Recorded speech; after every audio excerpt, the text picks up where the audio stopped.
O sa e whanongono. Talo whai. Malama le. Nai whanongono ngatu la ele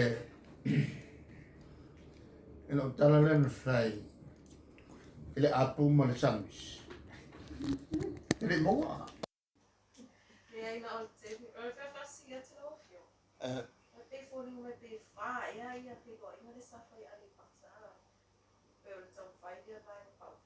Se si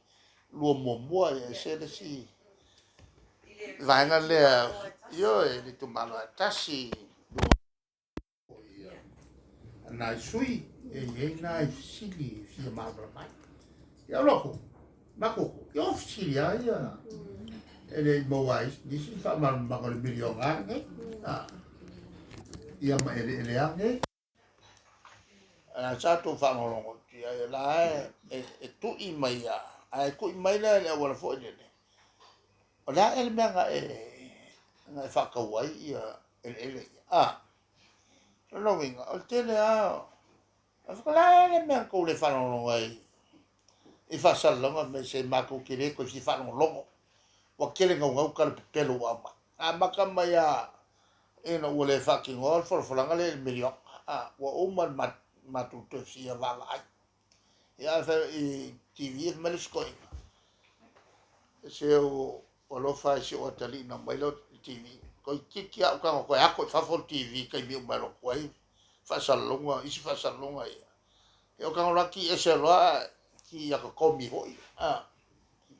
al melana na ala shot ya la ma ko kinga ngai lok mo ma ko kalim ka upol banga la ala ku yang o folo ale o ma ko fa sa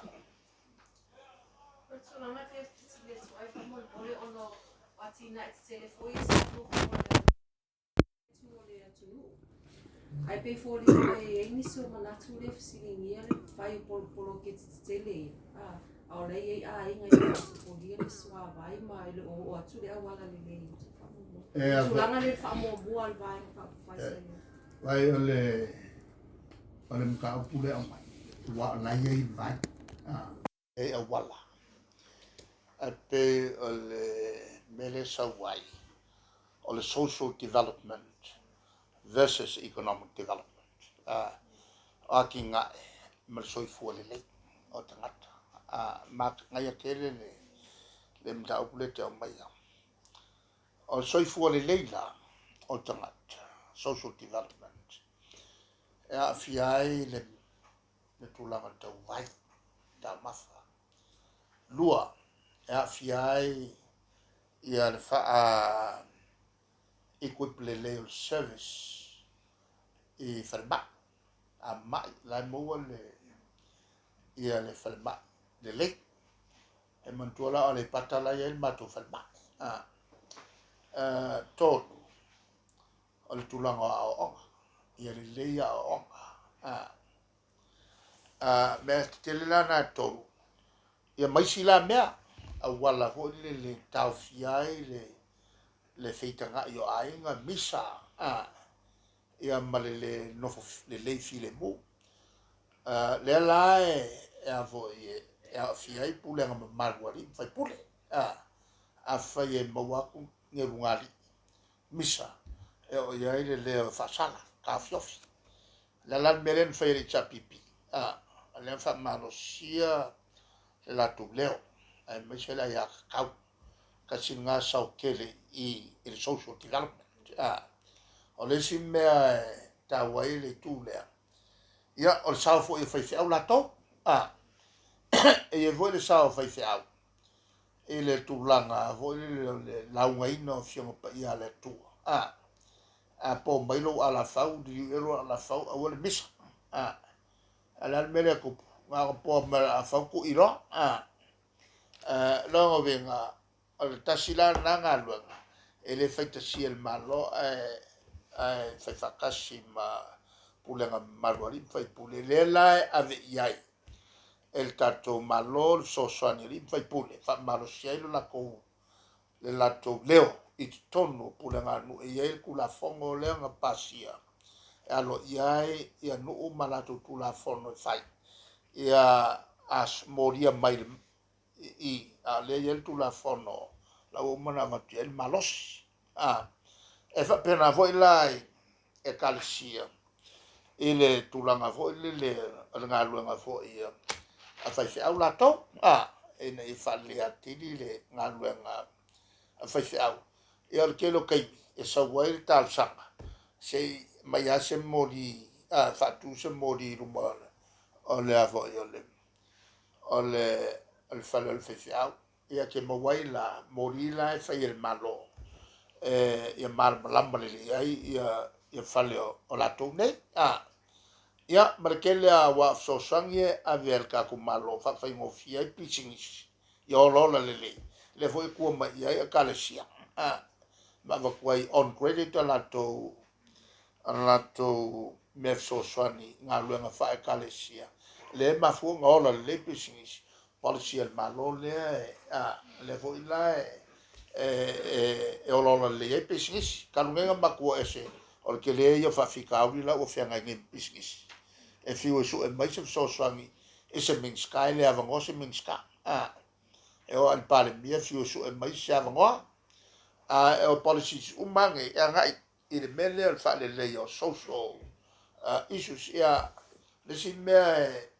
e misa so ai ia ko inga malo makua o le kupu mal fa lave ai ka paku le ko inga o le ko langa e se ka i ko nga malo makua ia le fo inga ngala langa ku ngai fo le sia e sa fo ave ale fo ele la la meneng fel malo al kam fai fa le fa le nga pepe e la nga makamai ai me o avo o asi singa ia maua pea ia le ngai le fa alu po mesinga o mesino me mawa ele le awa me ngai ai vai la langa ia ngai ai e sum ai me makanga ia nga fifi de ele langa fa muka mako aluloa ia programa fo le ko ikiao le miliona ka usanga el kupe aluai ile wa ia programa ia le la uavo ele me ukup o ko ia o ingai fanga we ele langa le ia konga ele langa le ia le ko ia o ingai mai ka malolo e o foi la langa me le konga we ele me ukup o mo fai ngai ka luel au le leo ka ko ie le leo wa mawe man make ki konga e wo le fa lima afe e el kauri e kas porque la me esa fa auso el HRPP wa wa mal sumo ku ka sanga fa ile mena e ele nga kala nga al fa ka ngo fia ingo mo meo o pusa apa me va penga ile avel fa kongunga malosi ia ku i foi lalo ka yongo e se ka yongo ka valu ia pusa pa ele ia ele ngil pusa menga ia e fasu valu ia ele over marcelo ka la ile el pusa ala la mele wege e wela lo i foi ros fukala o me umala ia fenga fa vai ia e so songi umma social development fa ngo fia ingo mo meo o fa la ve ainga male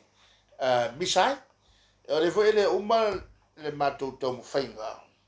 e fa kuai pe bank se la fa yo kwala nga nga ele mele fa kuai ngo banks marke le o avo fa la tonga ia va vai le lei ka ka sul fa yako e no nga tupe o ke le nga ke ai ia urungari ia roku i karia roge i karia rogo i mai fo o se fulu ia farkupe ma finance companies ai o pepelo ia ka ia la ko ia vai ia la ko payslips ia anga saulola e ko kong ia ruafe e olai sa masangolai ia le ai ale o sau ko rus fukala e olai wal uma kupe kong i kong ia la ko no ngato or ko nga langa le wo lai ka ko ka silal nga me sili nga mawa e a fia le social life for tatu trat wa fia me a fia fo e me or kele fa le le foi ele kuua proclame ia lua ia ma proclame foi e vaku kalesia se so ya mautou il fa ma venga ma le kingo nga mea le nga lua ku ngei e ga ua oso mai le il covid alo ku lo ma le vaenga ole fo io pui ia la marco li moka e awai la le mo ni sila ni sila la pe cosa fulu ya la le foi la foi mo fie tangata ai no samo ni sila wala se como foi le o ku ia expect ia pusa apa ma konga mai o ka kola le ye ka sia le o ke a konga va ku over chalau ia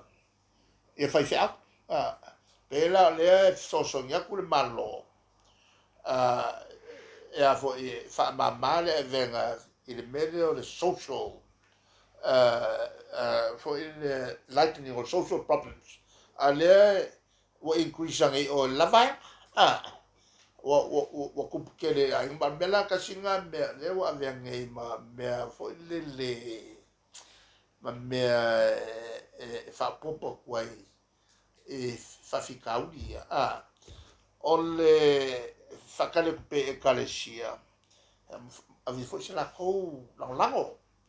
e maka upu ia ya la e mana ya me e fa isi e kalesia el mamona fa pena fo la sfit mamona ava umale loko kaofi taufi le ngal me aya uma ole ke le o fa mama venga isi ainga fo le mafakia ya pe ole e right aka ko langa no e o fo langa no la to e me foi un ka ko fa mama venga meia ai lite kai o le ko kai fa kai sia kai fa le lum kai fa malo e o ke le lola e le ya se malo ngal malo i HRPP o fa ye beba ele melale ole social ole improvement of social for ile impact o le ke le o ki nga ia fa ngai ia le la o ko mo mai le ke le venga le e o foi la i meia va pe o pensione ia le foi la te ke ia malo il pensione ma quel pensione ma ko le la ke pasi mai be va fa lu mai malako o il pensione ni le fai mali e ka wonga kasi mai si fo i me ia lo mo mia el tato malo e fa so ia ko su 5 milioni al mele wo yenge ia le tu pe al pensione al lu se la fo mato ele mato talo tu pe fa leo po le tu langa le mak fakaliai po le me i fa musinga le pendi le fa mai al mako ngofo mako por kiki ele lea e ana mako ngofo la kula fongo le mako custodian government le fa lango po felane unga fa musinga le fa mai a fo i fa musinga le o mo fa ele unga e so kula fongo le fa musinga le fa la lo fa a fai la so kula fongo fa maungi o la le malo ka ngoia e fa wa wan ma ko fa nga malo pa fai a fo e moni le maulenga mai le fa msinonga maulunga o le kwa so kula fongo le so li fa vai ia mai fo la mau kongo fa vai e fa maungi a o ma ko ke e nga o ko liu le unga ele fa msinonga o avo o pil il vai la ma ko wia ma ko vai ia o mo kwa sori fa vai